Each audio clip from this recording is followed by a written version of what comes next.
Guys তোমরা একটা জিনিস দেখাইতেছি আমি, চলো তোমরা খুব সুন্দর একটা জায়গা দেখাইতেছি আমি এখন আছি মান্দাইয়ের থেকে বাজাতে ডান দিকে একটু অল্প ঢুকছি। তো এখানে ঢুকে খুব সুন্দর একটা দুর্দান্ত একটা জিনিস দেখলাম, আমার নজরে পড়লো। তো ভাবলাম তোমাদের সঙ্গে একটু শেয়ার করি। দেখো তোমরা দেখাই, এই যে দেখো দেখতেছো নি, আমি এদিকে তাকাইতে পারতেছি না রোদ রোদ লেগা।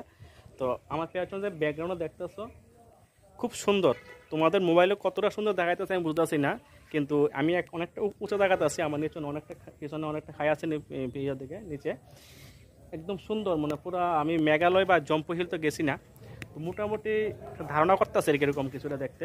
খুব অসাধারণ একটা দেখো, চারিদিকে পুরো কুয়াশা, যেহেতু দেখতেছো তোমরা পুরো কুয়াশা কুয়াশা ভাব সেটা দিয়া, আর সুন্দর পাহাড় একদম গাছের সমাতল হয়েছে, গাছ জঙ্গলা দিয়া, কি অসাধারণ দেখো তোমরা। তো এটা আছে মান্দাইর, মানে আমি আগরতলা থেকে আইছি, জেনারেল থেকে আইছি মান্দাই বাজার থেকে ডান দিকে। এদিকে একটা ওয়াটার সাপ্লাই আছে, এই যে ওয়াটার সাপ্লাই দেখতে আমার পেছনে, এদিকে রৌদ্র আছে ওয়াটার সাপ্লাই পেছনে। আমি এদিকে আইসলাম একটু সাইডে দেখতাম, তো গাড়ির থেকে দেখতে ভালো ছিল জায়গাটা, ভাবছিলাম তোমাদের সঙ্গে একটু শেয়ার করি, তার লাগে তোমাদের সঙ্গে বিষয়টা শেয়ার করলাম।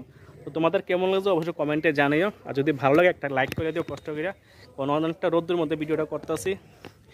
তোমাদের ভালোবাসা চাই, তোমাদের সাপোর্ট চাই, ঠিক আছে? তো সত্যি অসাধারণ, খুব ভালো লাগছে। আমি তো অনেকটা উঁচুতে আছি, ঠিক আছে? চলো আজকে ভিডিওটা এতটুকু, টাটা।